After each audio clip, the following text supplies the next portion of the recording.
Shalom, Bapak Ibu Saudara, khususnya anggota grup Baca Alkitab Perjanjian Lama putaran kedua. Kita masih sedang menelusuri kitab Yehezkiel.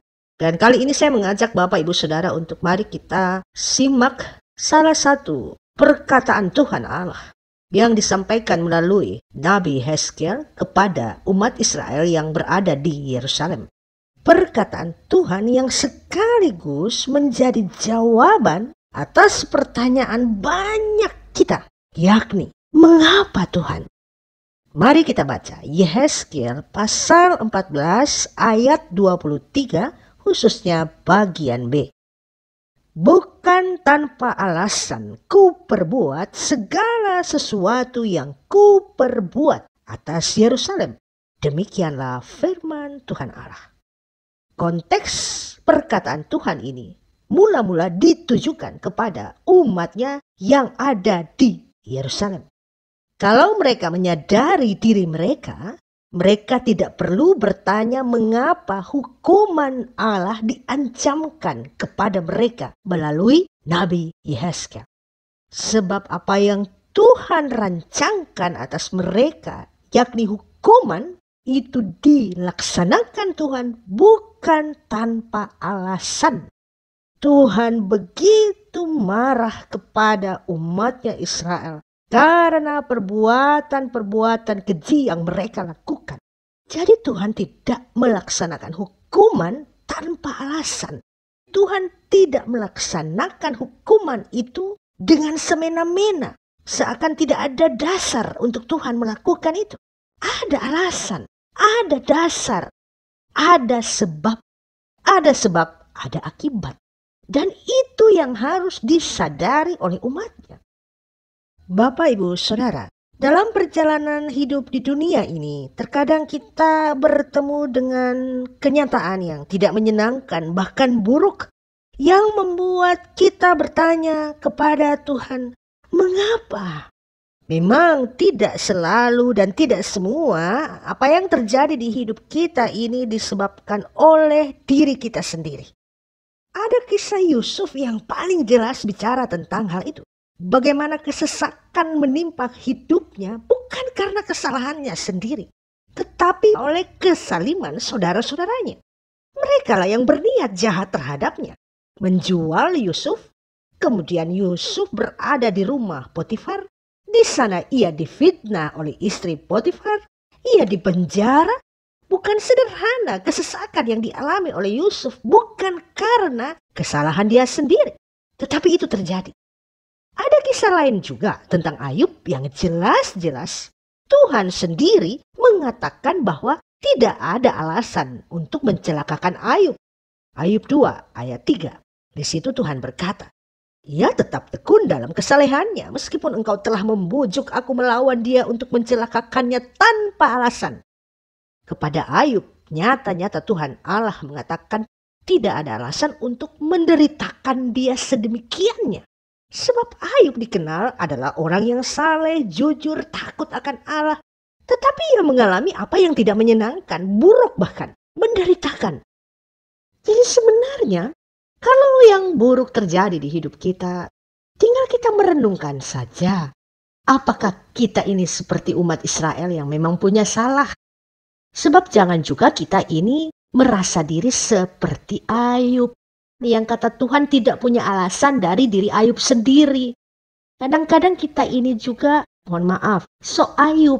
Merasa tidak ada yang salah di diri kita. Sehingga kita merasa tidak layak untuk menerima penderitaan. Seakan-akan kita sama persis seperti Ayub. Saleh, jujur, takut akan Allah. Kalau saya pribadi, saya tidak pernah merasa diri layak sama dengan Ayub. Saya lebih baik mengintrospeksi diri, mengingat-ingat apa yang salah, menyadari yang memang tidak berkenan di hadapan Tuhan yang sudah saya buat, yang sudah saya lakukan. Sehingga saya lebih memilih untuk menjadikan sesuatu yang buruk itu terjadi sebagai kasih Tuhan untuk menyucikan hidup saya. Saya tidak merasa seperti Ayub yang tidak pantas menerima penderitaan. Sebab ya terkadang orang banyak sekali merasa seperti Ayub. Tidak terima untuk disebut ditegur Tuhan. Seolah-olah kita sudah ada di taraf kelayakan yang sama seperti Ayub. Hal itu justru membuat kita kehilangan maksud Tuhan. Apa yang ia izinkan terjadi itu kita jadinya tidak ngerti. Karena kita menutup diri kita sendiri dari hikmat Allah untuk memberitahu kepada kita maksud dan tujuan apa yang terjadi. Alasan apa?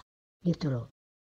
Lebih baik kita merendahkan diri kita, memposisikan diri kita serupa dengan bangsa Israel yang layak untuk dihajar. Itu bahasa yang digunakan Tuhan Yesus dalam Wahyu 3 ayat 19. Kalau bahasa perjanjian lama hukuman, Yesus menggunakan kata hajaran. Barang siapa kukasihi, ia kutegur dan kuhajar. Sebab itu relakanlah hatimu dan bertobatlah. Dalam Ibrani pasal 12 itu disebut ganjaran yang bermaksud sebagai suatu didikan Tuhan. Ibrani 12 ayat 8. Tetapi jikalau kamu bebas dari ganjaran yang harus diderita setiap orang, maka kamu bukanlah anak, tetapi anak-anak gampang. Karena entah itu kesalahan kita sendiri, entah itu karena kejahatan orang lain kepada kita. Daniel 12 ayat 10 menjawab semuanya itu. Banyak orang akan disucikan dan dimurnikan dan diuji. Tetapi orang-orang fasik akan berlaku fasik. Tidak seorang pun dari orang fasik itu akan memahaminya. Tetapi orang-orang bijaksana akan memahaminya. Kalau Bapak Ibu perhatikan dalam renungan saya angkat ini. Sebab ini menjawab seluruh persoalan pergumulan apapun yang terjadi di hidup kita di dunia. Ada 3 hal yang sedang dikerjakan Tuhan. Kita disucikan, kita dimurnikan, kita diuji. Kalau kita sebagai orang Israel, kita masuk kategori disucikan, dibersihkan, supaya kekotoran-kekotoran kita itu dibuang. Kalau perkataan Tuhan Yesus tentang pokok anggur yang benar, ranting-ranting yang sudah tidak berguna, yang tidak ada memberi faedah pada pohon itu dibuang, supaya tumbuh tunas baru. Itu. Jadi sekalipun itu keras untuk menegur kita, Tuhan punya alasan untuk membersihkan kita. Lalu ada yang berkata, saya tidak berdosa. Hati-hati. Mari kita baca firman ini. Yeremia 2 ayat 35. Engkau berkata, aku tidak bersalah. Memang murkanya telah meninggalkan aku. Sesungguhnya aku akan membawa engkau ke pengadilan oleh karena engkau berkata, aku tidak berdosa. Justru ketika kita merasa kita tidak berdosa, itulah yang akan membawa kita ke pengadilan. Ini yang saya mau ajak kepada kita Bapak Ibu Saudara untuk memahami bahwa segala yang buruk itu terjadi memang tujuannya untuk merendahkan hati kita. Kalau kita baca alasan Tuhan mengizinkan umat Israel sampai 40 tahun harus melintasi padang gurun untuk merendahkan hati. Ulangan 8 ayat 2. Ingatlah kepada seluruh perjalanan yang kau lakukan atas kehendak Tuhan Allahmu di padang gurun selama 40 tahun ini. Dengan maksud merendahkan hatimu dan mencobai engkau untuk mengetahui apa yang ada dalam hatimu. Yakni apakah engkau berpegang pada perintahnya atau tidak. Mari juga kita lihat apa yang dikatakan Rasul Paulus ketika dia merasakan duri di dalam dagingnya. 2 Korintus 12 ayat 7. Dan supaya aku jangan meninggikan diri karena penyataan-penyataan yang luar biasa itu. Maka aku diberi suatu duri di dalam dagingku, yaitu seorang utusan iblis untuk menggocoh aku, supaya aku jangan meninggikan diri. Kalau kita jadi Rasul Paulus, lalu terjadi penyakit tiba di diri kita, mungkin banyak orang akan mengeluh kepada Tuhan. Tuhan, saya ini sudah mengerjakan pelayanan yang luar biasa.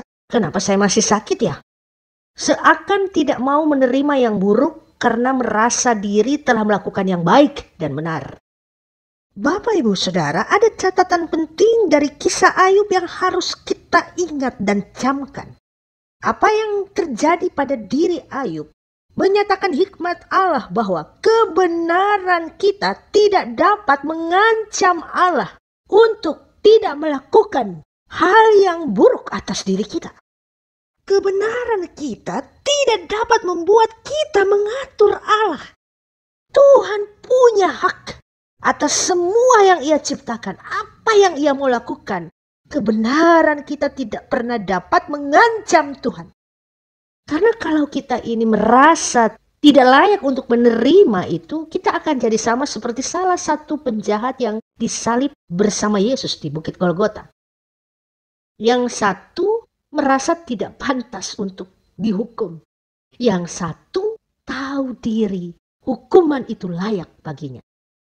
Ia berkata, kita memang selayaknya dihukum sebab kita menerima balasan yang setimpal dengan perbuatan kita. Pengakuan dosa. Oleh pengakuan dosa itulah Yesus menjawab. Lukas 23 ayat yang ke-43. Aku berkata kepadamu, sesungguhnya hari ini juga engkau akan bersama-sama dengan aku di dalam Firdaus. Ketika kita merasa layak untuk menerima penderitaan itu, saat itu Tuhan katakan, hari ini kamu bersama-sama dengan aku. Tapi ketika kita tidak merasa layak untuk dihukum, merasa diri kita tidak pantas, seolah kita menjadi orang yang tidak punya celah, tidak punya dosa, hukuman itu justru menjadi milik kita. Seluruh proses penderitaan itu, entah karena kita sendiri, entah disebabkan orang lain, Tuhan mau menemukan hati kita seperti apa. Apakah kita merasa kita layak menerimanya? Kita mau dengan relakan hati kita? Izinkan Tuhan bekerja? Apakah itu mau menyucikan kita karena dosa kita? Atau kalau memang kita merasa seperti Ayub, berarti kita hendak dimurnikan Tuhan. Sudah bersih, dibuat lagi lebih seperti emas yang makin murni. Sehingga makin tampil kemurnian, kekuatan dari emas itu sendiri. Dan baik itu kita disucikan ataupun kita dimurnikan, semuanya itu terjadi proses pengujian. Dalam kita disucikan, dalam kita dimurnikan, di situ Tuhan juga mau lihat seperti apa kita. Karena orang bisa berubah dalam penderitaan. Sama seperti orang bisa berubah drastis dalam kesenangan, orang yang tiba-tiba jadi orang besar, bisa kemudian tidak lagi melihat orang yang dulu pernah bersama-sama dengan dia berubah. Orang yang menderita juga bisa goyang iman. Sama. Baik yang menyenangkan maupun yang tidak menyenangkan, dua-duanya bisa menjadi ujian. Dalam semuanya itu Tuhan mau melihat seperti apa kita di tengah kondisi itu. Jadi tidak ada yang terjadi itu tanpa alasan. Sekalipun alasan itu tidak ditimbulkan oleh diri kita sendiri sebagai sebab daripada dosa. Kesalahan orang, kejahatan orang yang kita terima diizinkan Tuhan. Tuhan menjadikan itu waktu memurnikan kita. Dia punya alasan untuk memberkati kita. Sebab orang yang dijahati, yang tidak membalaskan kejahatan dengan kejahatan akan menerima keadilan dari Tuhan. Jadi Bapak Ibu Saudara, kalau sesuatu yang buruk terjadi lalu kita bertanya mengapa Tuhan? Hendaklah pertanyaan itu tidak dengan maksud untuk protes, tetapi untuk mengetahui maksud dan tujuan. Agar apa yang Tuhan maksudkan dari yang Ia izinkan terjadi itu kita mengerti. Seperti umat Israel, karena mau disucikan dari segala kejahatan mereka, kalau kita menjadi sama seperti umat Israel, kita mau bertobat. Apa yang terjadi mau membuat kita meninggalkan apa yang Tuhan tidak sukakan. Sehingga maksud Tuhan terwujud dalam apa yang Ia izinkan itu terjadi. Atau kalau Anda merasa seperti Ayub yang merasa diri tidak ada noda dan celah untuk layak menerima itu, ya terimalah itu. Sebagai bagian bahwa saya mau dimurnikan, berarti kebenaran Anda hendak lagi diproses Tuhan untuk lebih muncul lagi, lebih lagi memuliakan Tuhan. Dan dalam semuanya itu Tuhan hendak mendapati kita lolos ujian. Semua kita akan diproses. Tidak ada anak-anak Tuhan yang menutup mata sebelum diproses. Karena proses itu justru yang akan menimbulkan siapa kita. Apakah kita menjadi orang bijaksana atau orang fasik. Karena ujian itulah yang akan menunjukkan siapa kita. Hasilnya seperti apa? Apakah kita memberontak, menggerutu, mengeluh, salahkan ini, salahkan itu, tunjuk sana, tunjuk sini, karena ini, karena itu. Atau kita seperti Maria merenungkan segala sesuatu di dalam hati. Bertanya kepada Tuhan mengapa, bukan untuk protes, tetapi apa maksud. Sehingga saya bisa mengerti apa yang Tuhan maksudkan, agar tujuan Tuhan dengan mengizinkan semua itu tercapai. Jangan memberontak. Pemberontakan kita justru menggagalkan segala rencana indah Tuhan buat kita. Biarkan Tuhan bekerja sambil kita rendah hati. Kalau ada yang mau dikoreksi, ya Tuhan, koreksilah aku. Aku mau untuk mengalami kehidupan yang dibaharui oleh Tuhan. Kalau kita merasa sudah jauh lebih baik, kita juga menerima apapun yang buruk itu sebagai bentuk kita mau dimurnikan Tuhan, supaya kita tampil lebih indah lagi di hadapan Tuhan. Dan kalau kita semua harus mengalami berbagai-bagai penderitaan, kita tahu bahwa dalam semua itu Tuhan hendak menguji kita. Sebab hanya di dalam penderitaanlah kualitas iman kita akan terlihat. Demikian catatan kita dari Yehezkiel pasal 14 ayat 23. Bahwa Tuhan punya alasan. Apapun yang Ia izinkan terjadi di hidup kita, semuanya punya maksud dan tujuannya. Tinggal kita merendahkan diri untuk mengerti apa pesan Tuhan dari apa yang kita alami. Entah itu hendak menyucikan kita, atau memurnikan kita, atau menguji kita. Semuanya itu mendatangkan kebaikan bagi kita. Kiranya Tuhan memberkati kita sekalian. Amin.